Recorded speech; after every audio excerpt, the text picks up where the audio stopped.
Welcome to Smart in the City, the Bible podcast where we bring together top actors in the smart city arena, sparking dialogues and interactions around the stakeholders and themes most prevalent for today's citizens and tomorrow's generations. I am your host, Tamlin Shimizu, and I hope you will enjoy this episode and gain knowledge and connections to accelerate the change for a better urban life. Smart in the City is brought to you by Babel Smart Cities. We enable processes from research and strategy development to co-creation and implementation. To learn more about us, please visit the Babel platform at babel-smartcities.eu. So today we are actually continuing our Imagine series, where we explore the themes of the Imagine 2025 event held in Tampere, Finland. It's happening on the 27th and 28th of May, so I hope you block your calendars now and put it in.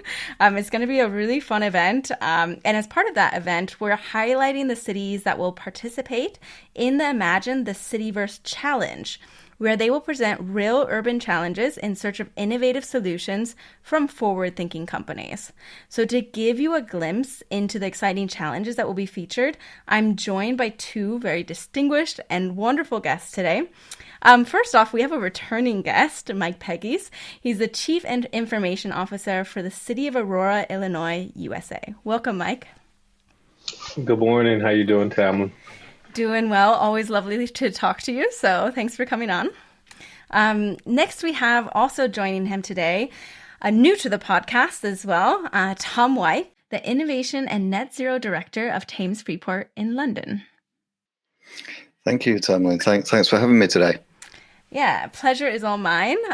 So before we get started really into the depth of what you guys are going to be presenting at Imagine, I like to get a little bit warmed up. For that, we have a bit of a teaser question. So one of the oldest teaser questions that we've had on the podcast is this one, and it's, if your organization were an animal, which one would it be? And Mike, the first time you were on the show, I asked you this question, and you replied, Phoenix. Do you want to stick to this answer? Do you want to change it today? I'm very consistent. I'm going to stick to that answer. Okay. There's a very clear justification by why. Exactly. Good. Good. Tom? Yeah. Well, actually, it's a timely question. We were just actually thinking in the team 2 weeks ago what our animal mascot would be there you go. for the region. We came up with an eel with, the connections with London. But actually, I think from our mission, I think I feel more closeness with an octopus, because fundamentally we're about regeneration. We need to be fast. We need to be adaptable, and in what we're trying to regenerate as we lose industrial limbs, if you like, we're here to grow new ones and adapt as our environment changes. And these things are really complex, and that only works if all of our arms, the many of them, work well together. Absolutely. So eel/octopus and the phoenix. Eel/octopus. Okay, that's our title today, eel/octopus and the phoenix.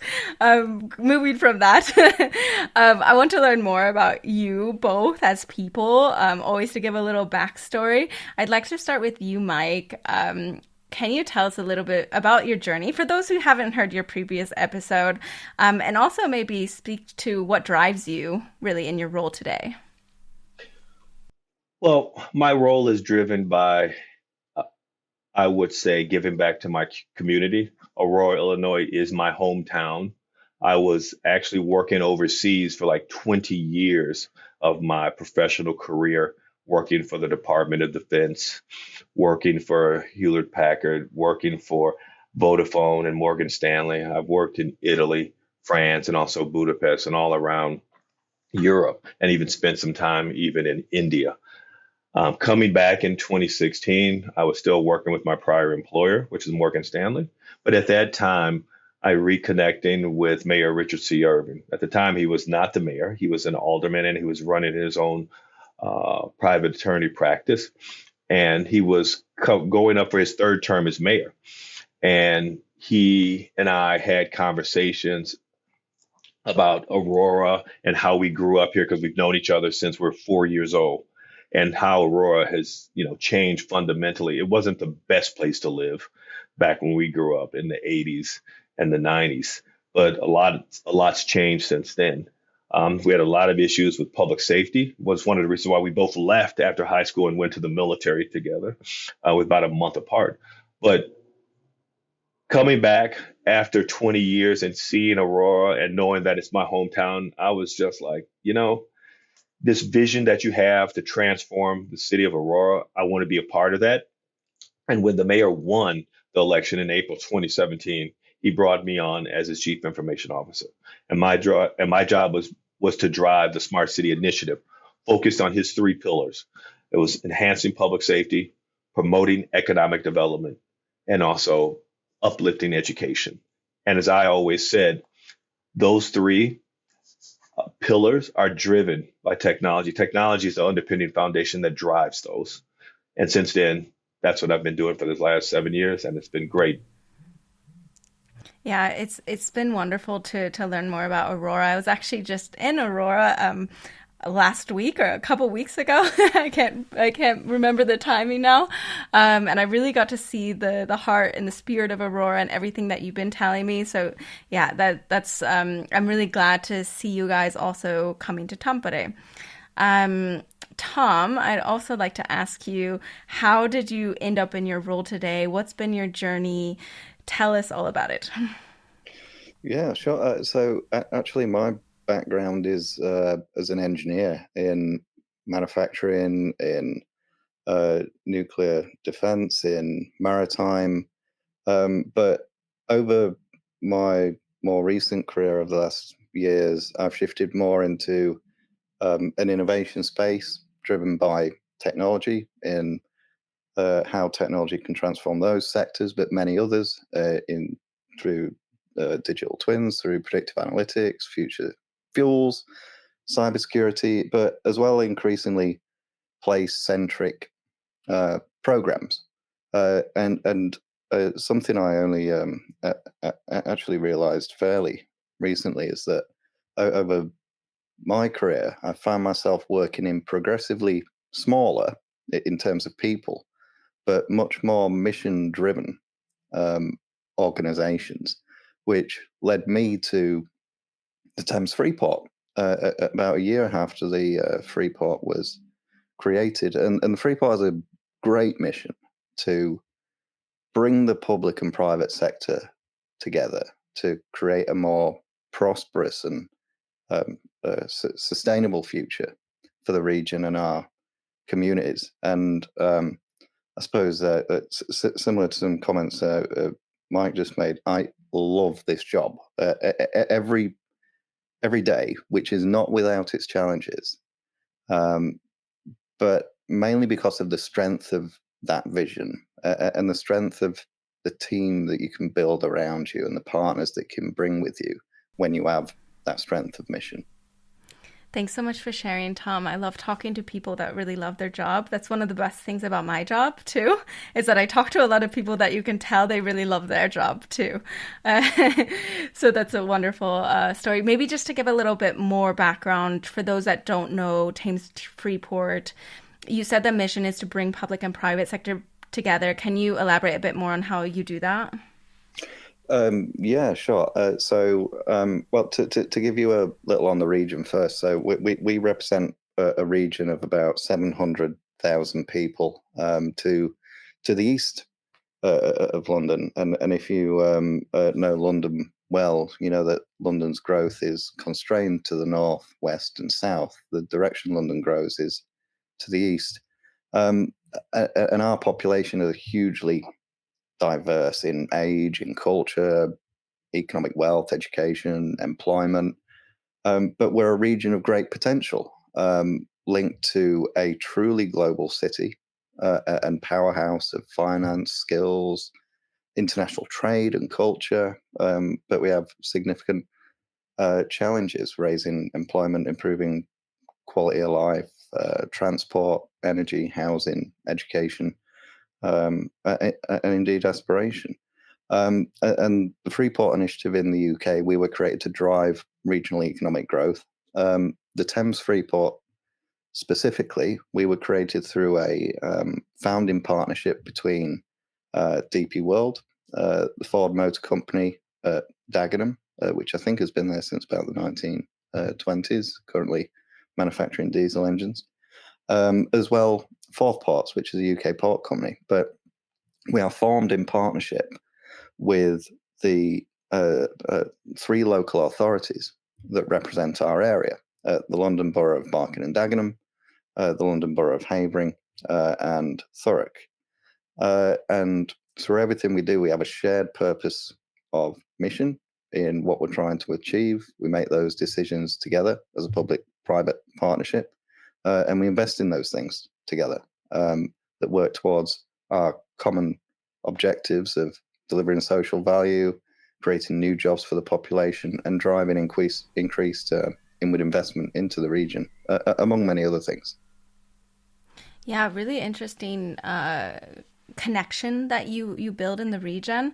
Can you, I'll get back to Aurora soon, Mike, but I also want to explore a little bit more with Tom. Why does the Cityverse topic resonate with what you're doing? Well, I think what I've just mentioned are a series of really complex challenge areas. As I mentioned, we know we need to improve public health and provision of healthcare. We know we need to improve transport and public transport options and energy and housing and education and aspiration. That how we go about that will be a mix through deploying physical assets in the region that help us collect more data, but as well, importantly, it will be about the digital infrastructure that we deploy in the region that's going to be able to help us access more data, understand it more readily. And I mean that from both perspectives, both in the context of policy making and local decision makers, how we understand complex data about the physical world through digital systems that we can use to help us do that, but as well how we help residents and communities access information and services in their local community through a digital medium. So it's part of a broader approach to things that we need to do in the region that we know if we want to take full advantage of the physical infrastructure we need that supporting digital layer built in right at the start. Yeah, absolutely. That makes a lot of sense. Mike, I want to ask you also a similar question. With Aurora's vision for the future, why is the Cityverse a topic that resonates with you?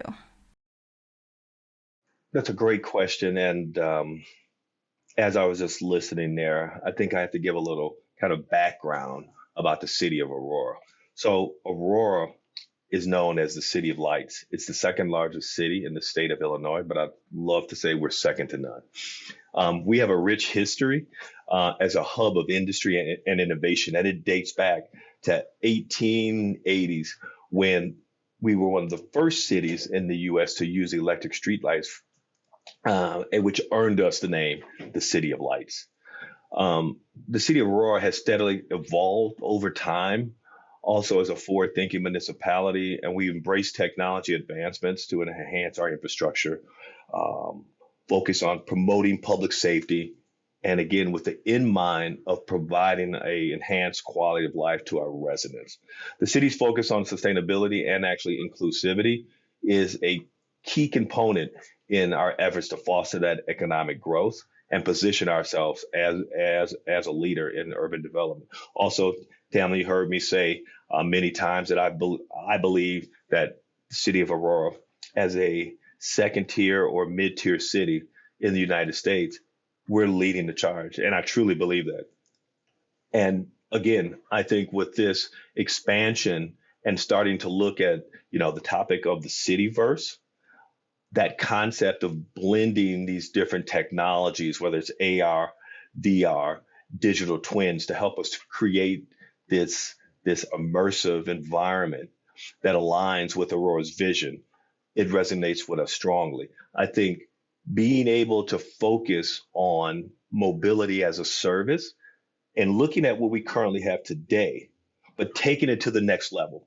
Because if you look at most municipalities, we're all doing the same thing. There's ride shares, there's public transportation, there's regional transportation, there's taxis, there's buses.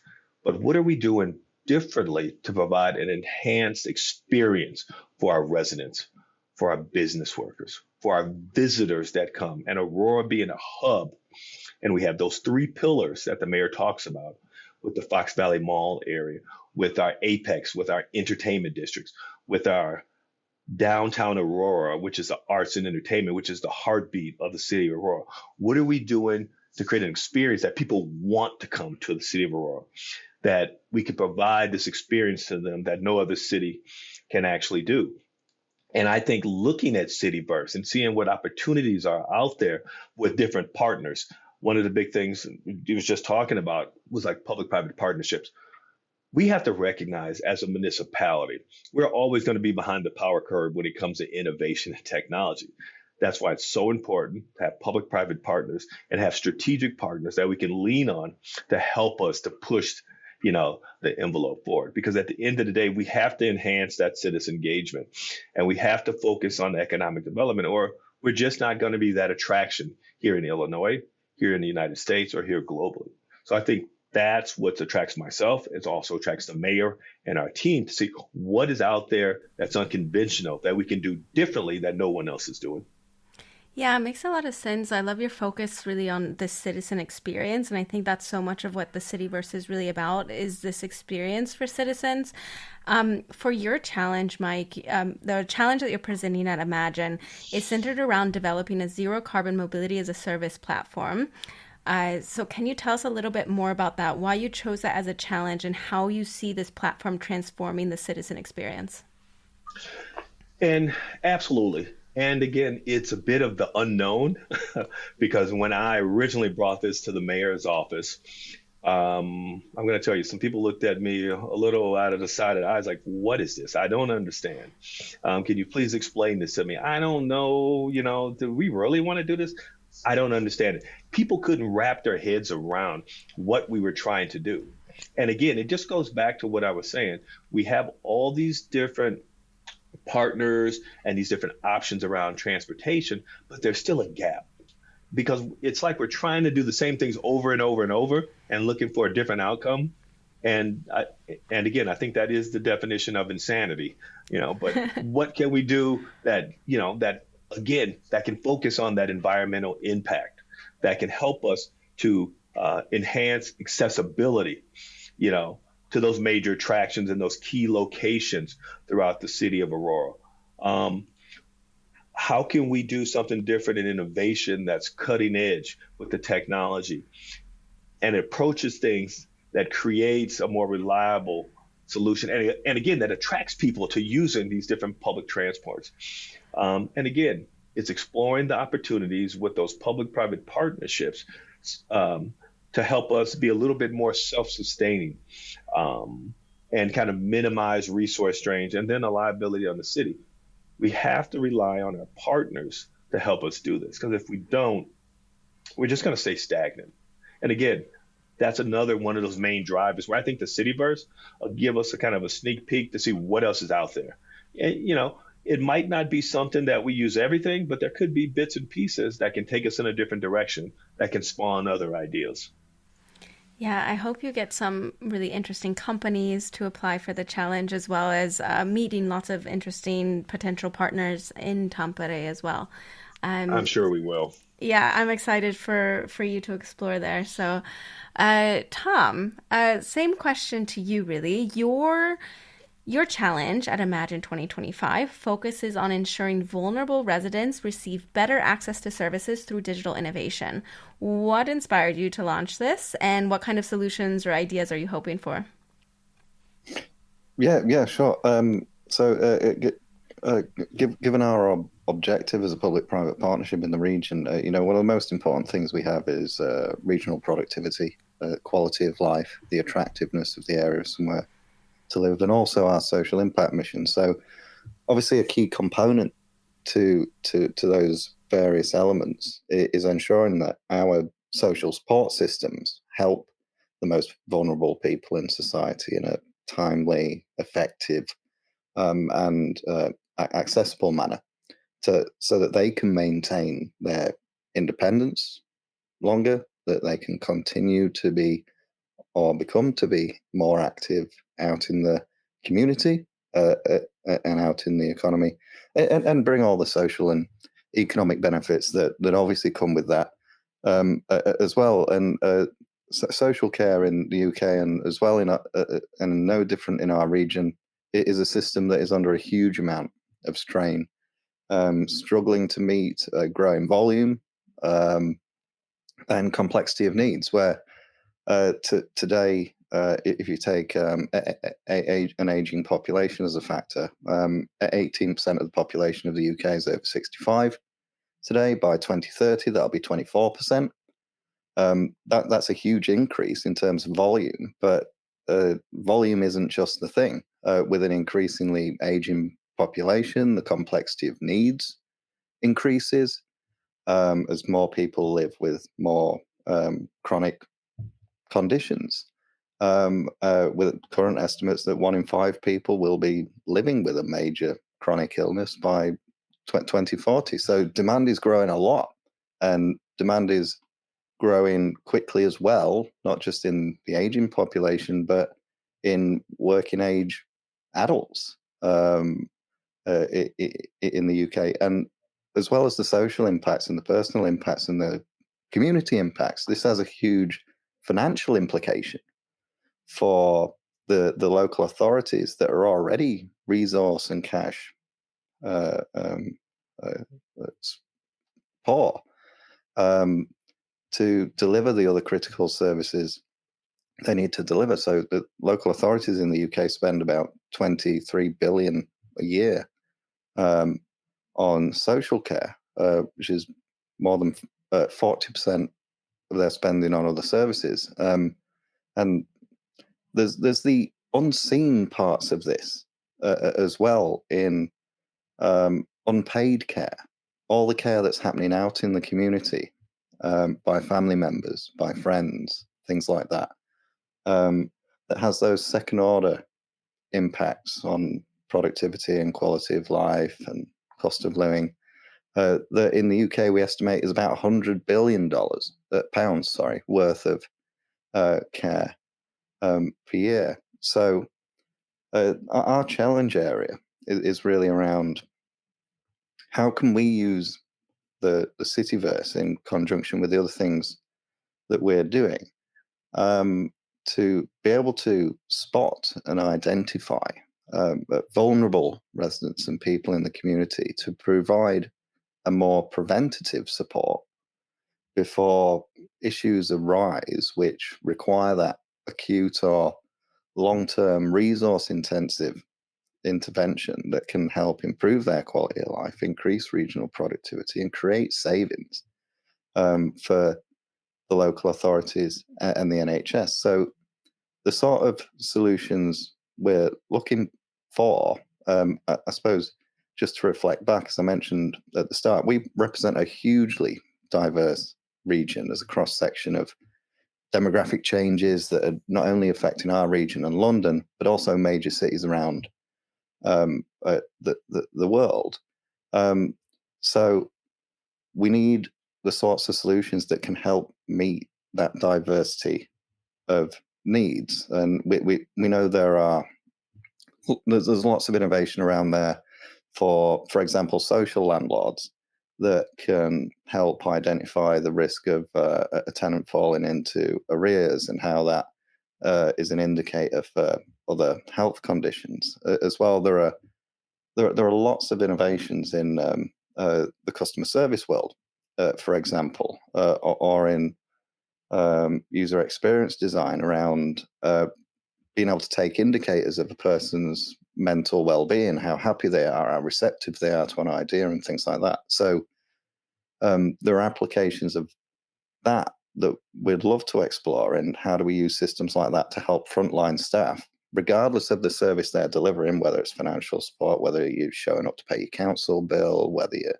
dropping in to talk about your bin collections, they're all part of the system. So can we use solutions like that to help identify people who might need signposting to some more support? And we're already in the region doing some multivariate analysis across the traditional data silos in understanding a resident's risk of requiring increased social care because of key indicators, for example, in their history of financial payments with the local authority. So we're really keen to see solutions that help frontline staff quickly understand at the point of interaction with members of the community, understand if that person may benefit from some more preventative direction. As well, we're very interested in systems that help people understand the support that is available to them, because we have a large cultural diversity, and not everybody speaks English as their first language. And understanding the complexity of all the different services that might be available to you, and when you're eligible for one thing, and what do you do after this, and what do you do after that. So I think there are a lot of things the Cityverse that can deliver in making complex systems much more intuitive for people who might not be native English speakers, through various visualizations and things. And then, of course, through some of our international innovation programs we've done so far, we've seen the role AR can play, for example, in live translation when you're dealing with a non-native English speaker, or in apps you can have on your phone to help you as a service beneficiary understand jargon better. If you're having lots of medical jargon thrown at you, being able to convert that into plain language can just help people's experience with the social care system. So we're really excited to see what comes forward when we go across to Finland. We're absolutely confident that technology can help us solve this challenge and many others with advances in analytics, AI, visualization, user interaction. We have so many more tools and resources at our fingertips now than we've ever had. So we're really excited to see what will come forward in a couple of months' time. Yeah, I'm excited too. Also, I have to say, as a non-native German speaker living in Germany, I would really appreciate also all those things that you're trying to do for the non-native English speakers, because those are much needed in public sector. Mike, I actually want to ask you, with what Tom was saying with his challenge, I'm wondering if you can give any insight into anything that you've seen, solutions, interesting things that you've seen in the market or in your work that relates to Tom's challenge. And also, Tom, I would like to ask you the same thing about Mike's challenge, if you have anything that comes to mind about zero carbon mobility as a service platform. Mike, do you have anything that comes to mind about Tom's challenge? Right. Yeah, that's a pretty loaded question. And to be quite honest, I don't have the answer right off the top of my head. I'll have to think about that. But again, I'm sure Tom and I will have time in Finland to kind of discuss this in more detail. But one of the things I would like to kind of highlight that Tom kind of talked about that I think is very, very important was kind of the social aspect and the demographics around the transportation and how they're working. Because here in Aurora, one of the things is we have a very diverse population.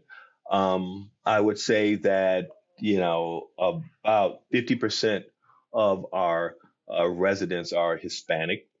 I would say that there's probably another 20% that are Caucasian, 10% that are Asian American, and 10% that are Black, and there's probably another 10% that is other. But the thing that sticks out is that the language. I think it's close to like 45% of the residents speak another language than English at home here in Aurora. So we're a very diverse community. And I think with that diversity comes a lot of challenges and a lot of complexity. But again, one of the things with the Cityverse, and we're trying to make sure how this can support us is, Tamlin, you probably heard the mayor says several times that Aurora has been recognized as one of the happiest cities in the United States. And there was recent studies done that Aurora was ranked 49th out of 180 something cities that were analyzed for happiness as a KPI, as a matrix in 2025. That study actually considered things like emotional and physical well-being, income, employment, and community and environment. So one of the things that the mayor wants to always demonstrate and show, and to make sure that it's built into what we're doing, is how do we increase the quality of life? And how do we continue to be one of the happiest cities here in the United States? So I think that's very important. And, while it seems like something that's, a little ambiguous, when you start to look at how do we ensure that we track and measure that success, it becomes very important. And one of the things to determine that impact and that effectiveness with this Cityverse challenge and this mobility service as a platform, we have to consider those different KPIs, whether it's from an environmental impact or like the reduction in CO2 from transportation or increasing, the use of electric zero emissions vehicles. Another area would be focused on the adoption and user satisfaction, like the number of residents and visitors who are using the platform. That's going to be very important. And what's the feedback channels? Make it into two-way feedback channels for our residents. And again, not just focusing on a certain demographics, focusing on the entire span of demographics, because again, there is a digital divide there in terms of our senior citizens and those with disabilities. So we need to make sure that there are channels and accessibility for them to also experience this platform. And then, of course, there's always cost savings and efficiencies. There's got to be cost savings, but it can't just be about the cost savings and efficiency, but it's really important. What is the reduction in transportation costs for the residents? It was one of the big things that we spoke about even in Istanbul with some of our other partners, and the improvement in that operational efficiency and that resource utilization, because you can put the best system out there, but if people don't adopt it, you kind of miss the mark. And you got to go back and reevaluate that and say, what did we miss? What did we do wrong? I talked a little bit about the equity and the accessibility, which is very, very important because we do have that large. I talked about the senior and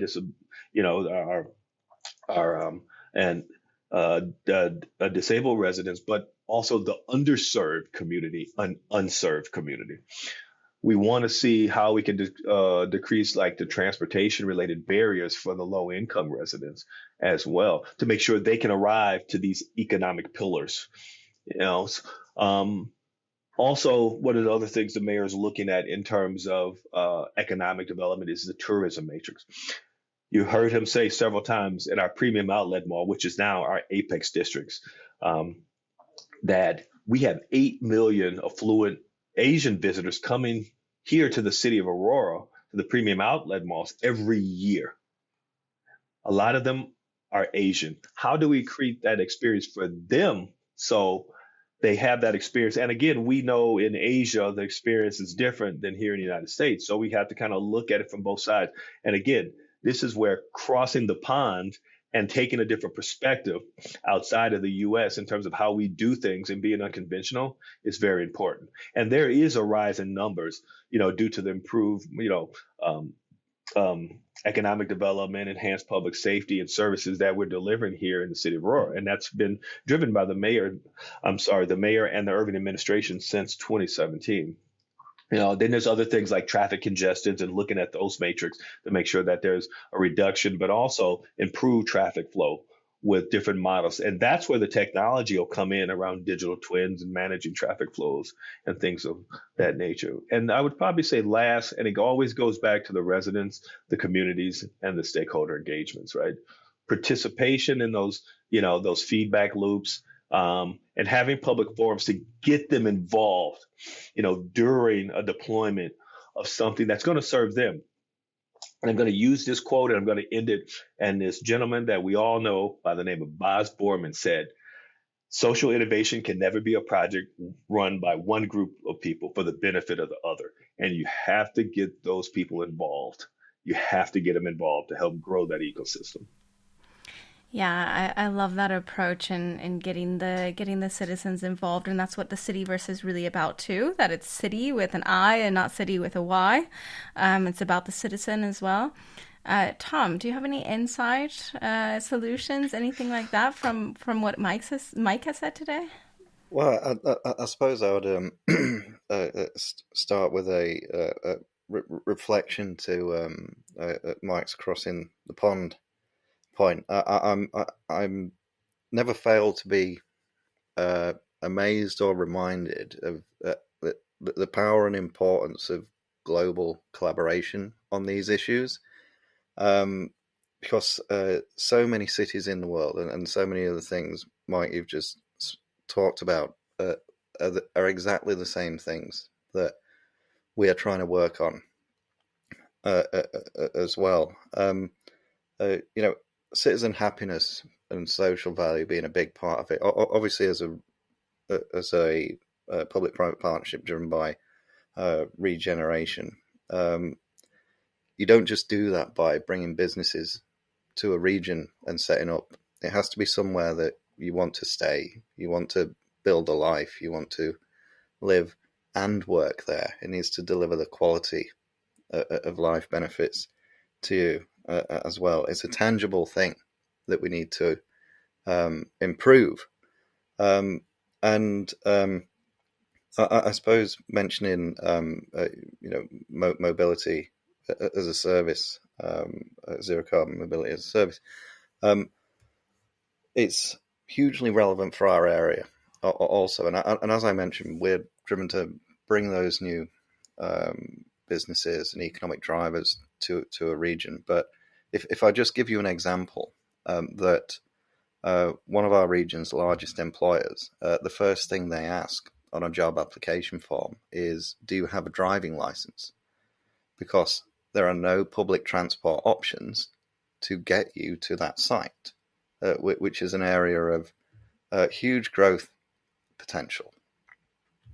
So it doesn't fit with being able to attract fantastic employers in if you're telling them on the first day that you're not going to be able to access half the workforce in the region because they don't have driving licenses.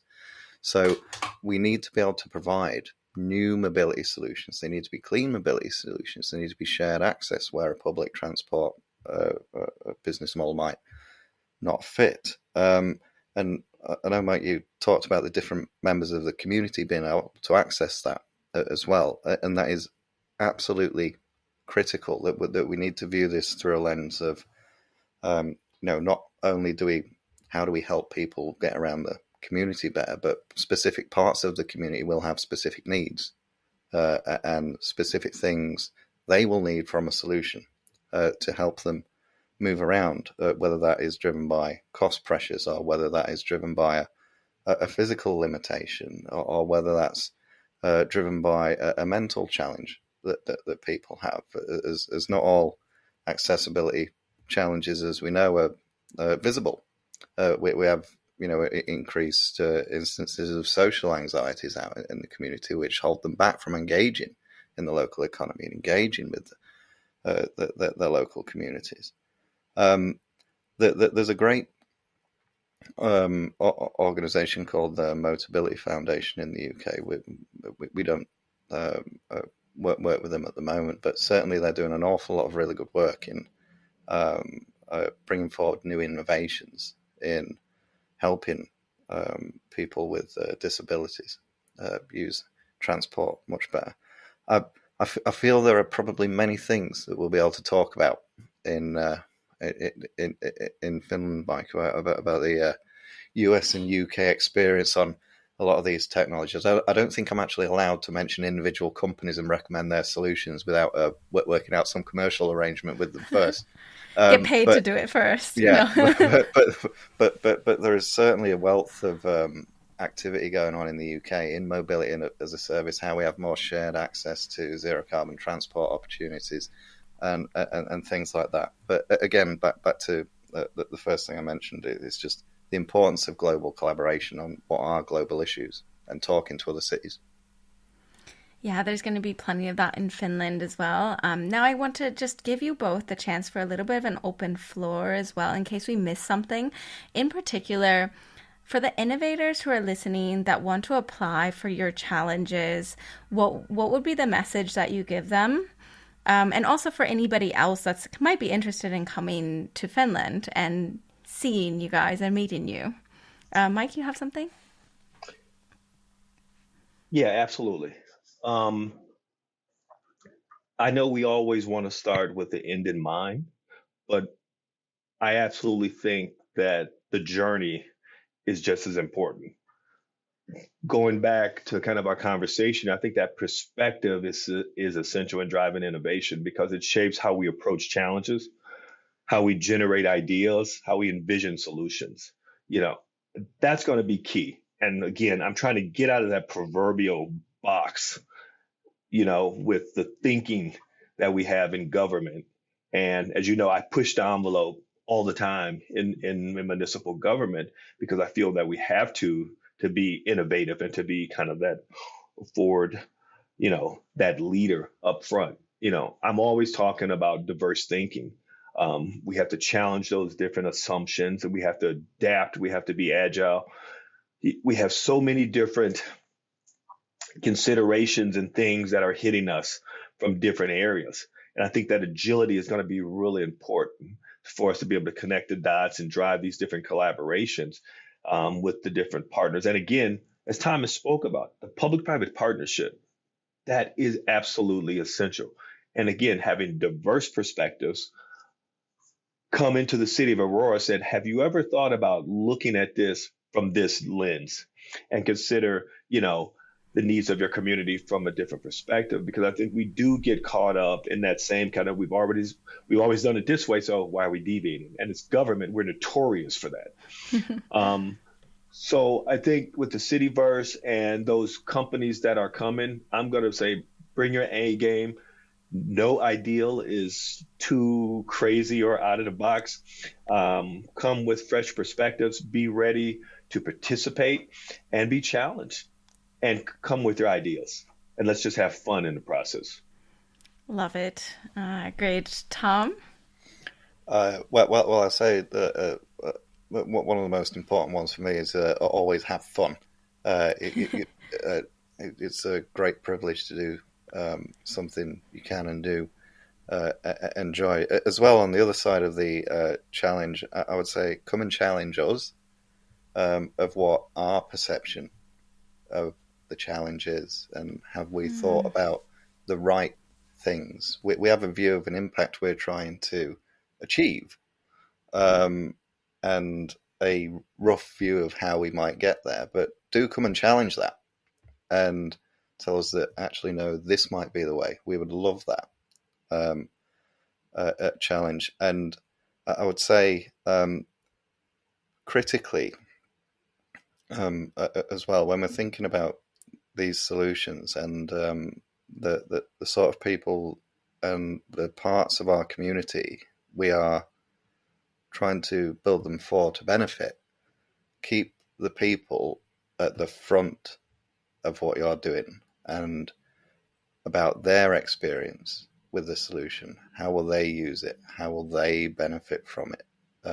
And are you covering and thinking about the right groups of users that are going to benefit from this solution? All right, innovators, you heard it. You heard what they want. Now you know. You have all the inside tips on how to make your application successful. So bring your A game and have fun. Now we get to move into our fun segment as well. It's where I get to sit back and relax because this segment that we have for today is called Flip the Script. Flip the script. You are the one asking the questions, and I'll be the one answering them. And for this, when we have two guests, it's actually that you guys get to ask each other a question. So that's why I get to sit back and have a tea, really, because now it's all in your court. Tom, maybe do you have a question that you'd like to ask Mike?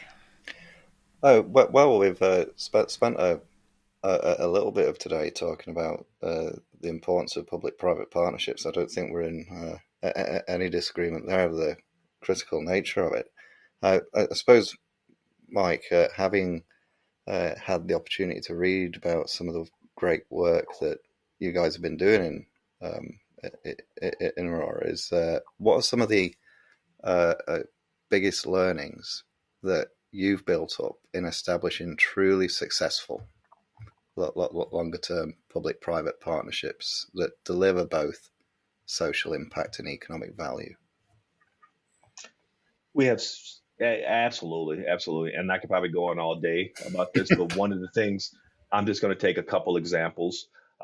We had an initiative during COVID called No Child Left Offline, where we deployed high-speed internet access to like 11 virtual centers throughout the city, and a lot of those cities were in underserved communities. When the kids had to stay home and the remote work epidemic started, and we delivered that in about 3-4 months so those kids could have free internet access. That initiative was driven through a public-private partnership. The City of Aurora, Scientel Solutions, and also NTI to deliver those sites. That was huge for us. That started in April of 2020, and it spawned what we call today the Aurora STEAM Academy, where we've been able to deliver K through 8 STEM courses to our underserved population here in the city of Aurora, and we've served over 10,000 disenfranchised students for free. It's being financed by the city of Aurora. It's being delivered through APS Training Academy, Mr. Harish Anantapadmanabhan, who, Tamlin, you had the opportunity to meet. And that's been going on. So again, getting into public-private partnerships, not being afraid to challenge the status quo, because you never know what's going to come out of it. And again, that initiative led to something that's been unprecedented here in the city of Aurora. And we don't manage education. We support education. We have an education commission, but we have 6 school districts here in the city of Aurora, which are run by independent boards and superintendents, but we collaborate with them. And the mayor has established an education commission to help support and facilitate that. So, and I'm a big advocate, a huge advocate of public-private partnership. I came from that in my past private sector world and brought it into government. I even have that implemented here within my IT department from a shared services background. We just can't do it by ourselves. Fantastic. Satisfied with that answer, Tom? I'm very satisfied. Okay, good. Wonderful. Yeah, me too. And with that, I would like to ask Mike if you have a question for Tom. Absolutely. I guess, Tom, the question I'm going to ask you, I'm just going to be very direct about it. How can the city of Aurora and Thames Freeport collaborate in the future? I want to sit down and have a tea with you and figure that out. Well, I suppose the first thing is that we sit down and have a tea when we're together in Finland, Mike. I think so. I think along similar lines that I mentioned earlier. We're on a growth mission. We're on a social impact mission, and we're doing that in global challenges. We want global partnerships. We want to be working with cities around the world, and not just any cities. That what I would love to do is work with cities and regions similar to us, or who have been on similar journeys that we have, who are on a trajectory of growth, who are creating the new things, who are serving those members of the community who need that most. So I would absolutely, Mike, consider this a tea invitation. In Finland, do we drink tea in Finland? Sorry, I'm showing my ignorance here. Tea is everywhere, right? Tea is everywhere. Surely this is a thing. So absolutely, and we would love to find out more about you and your journey and what you've been on and what you've learned, And likewise, we're an open book. We're happy to share what we've learned, where we're going, everything we're doing. So yeah, I think the answer is let's just start. Let's just kick it off. All right, with that, I'm glad that this was a start to hopefully a fruitful collaboration between the two of you as well. Those are kind of my favorite podcast episodes too, where we bring together two people who haven't yet collaborated, but use the podcast also as a starting point. With, of course, another great event on the horizon where you two can meet and collaborate more and also get to know all the innovators that are coming in and all the other stakeholders. So with that, we have the final question, and it's a question that we ask every single guest. I guess I go with you first, Mike, because you're the pro. You already answered it once. The question is to you, what is a smart city? A smart city is a municipality that uses information, communication, and technology to enhance public safety, to run better services, to promote economic development, and to, I would say those are the three pillars: economic development and promote education. I almost forgot it. Yeah. Can't forget the education piece. Yeah. Yes. Very good. Exactly. Good. Tom, what do you think? I think it maybe depends on what stage you're at in your evolution, how you see it. And as I say, we've been going for about a year or two maybe now.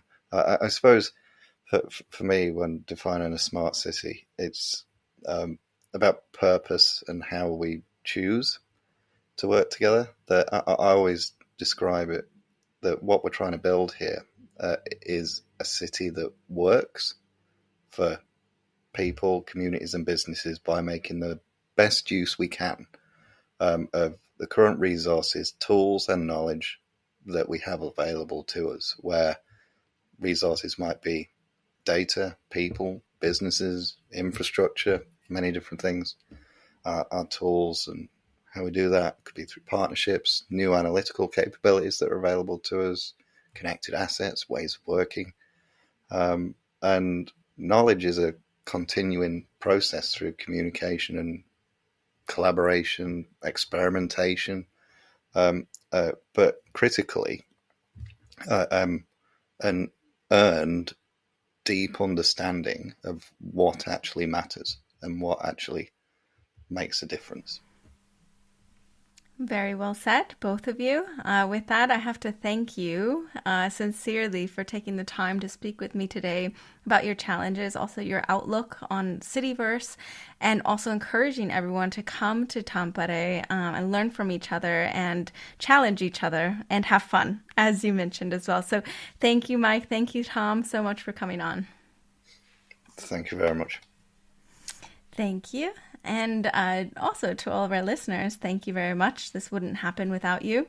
And remember to make your trip up to Tampere, Finland on the 27th and 28th of May. We're going to be exploring all the Cityverse topics at the Imagine 2025 event. And don't forget, you can always create a free account on babel-smartcities.eu. You can find out more about all of our projects and things that we have going on. Thank you very much.